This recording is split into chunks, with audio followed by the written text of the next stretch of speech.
Hi, I'm Bobbie. I went on the trip. I went on the journey. The theme of my couple of minutes is grace. So I'm going to ask for your grace as I try to relate some things here.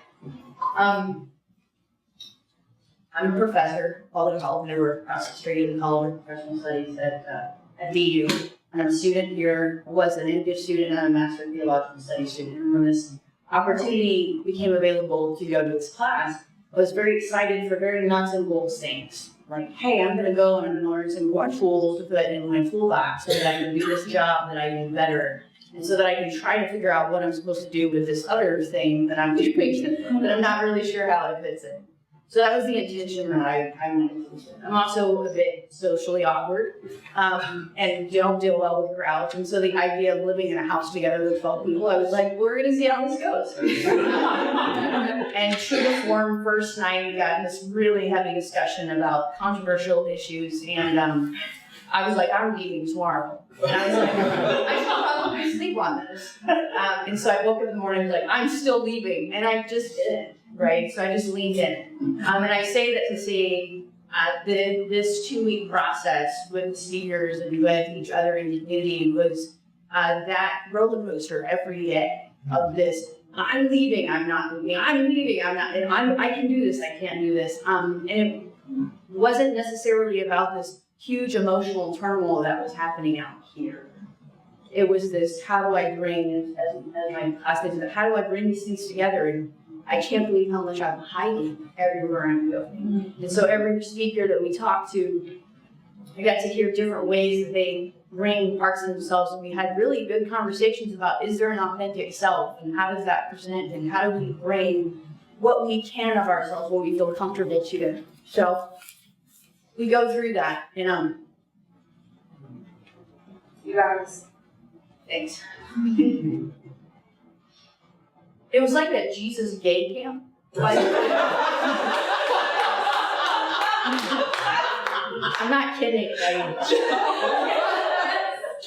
the day before we wrapped up, I'm like skipping to some music I don't normally listen to. And I was like, this is probably what straight people feel like when they're young and free. And it was awesome. And then 2 days after that, 2 days after this ended, my dad felt really ill with what's not. And I had to fly down to Houston. I'm in the urban area. And went straight to the hospital, and he spent 15 days in the hospital, 13 days in ICU. So, thank God I had this to prepare for that. It's not that I've been through difficult things before, but to go from this, wow, this is what's possible, to 100,000 choices a day of what I was going to try to bring.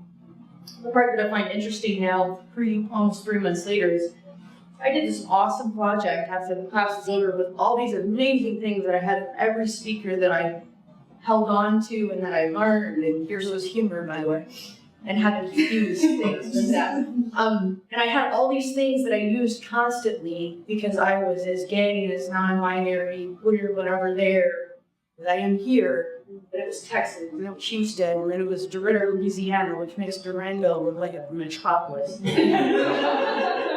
And it's my family, and it's all these folks that I'm sure they love me in their minds. But I didn't feel that.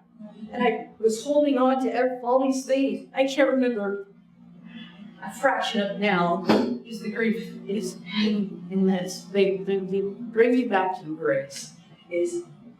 I know I'm in a dark time right now, and I don't mean darkness and depressed. I mean darkness and it feels heavy, and it feels overwhelming. And it will pass, and then I will remember those things again. But the things I do remember are, you can't persuade anyone.